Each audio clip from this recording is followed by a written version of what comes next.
During 1930s, it is an era of nationalism, like learning what happened in the world and reflect back on what happened in Thailand. It is a lot of like similarity and difference. And there's also a group of people that I forgot to mention last time, that it is a group of students that seeking education abroad, which at this time people in Thailand also started to get more educated and learn how to read and write.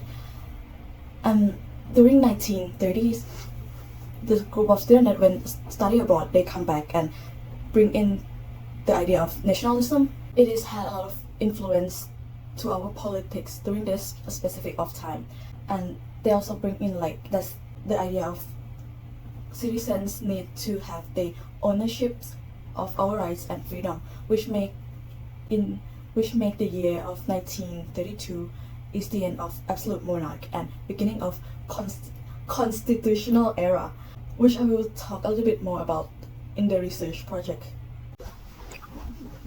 The lecture is also mentioned a little bit about how European and USA use music, theater and art and new technology to celebrate the end of the war.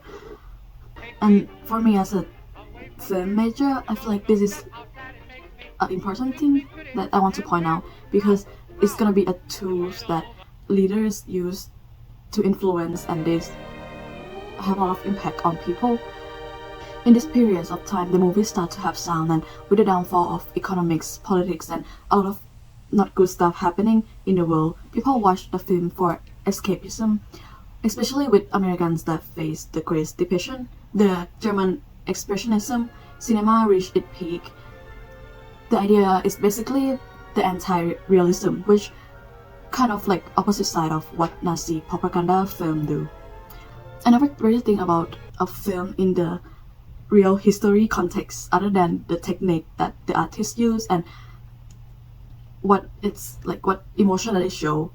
But when I think about it, it's kind of like better understand why filmmaker want to make that piece of art, or why they choose to do that, what they try to say, because they are like real people and they also got impacted by this event that happening in the past.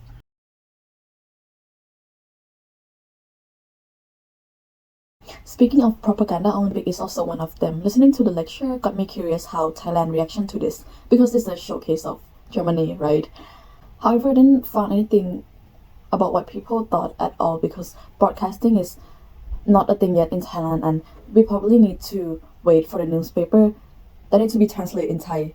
And we also have a lot of like problem and a lot of things going on in Thailand already, so it's not a main focus in the country at that time. However, the prime minister at the time was devoted of Benito Mussolini, and his government began to take on some fascist characteristic. Nonetheless, just listen to Hedda Life, it's make me really sad that people need to flee from their home and experience this, learning about Nazi, and most of the time I just thought on a big picture what they do and how bad it was. Never really been able to see from a civilian perspective. I would say this is my privilege to be able to sit here and listen to Hedda Life. And this is my takeaway for this week.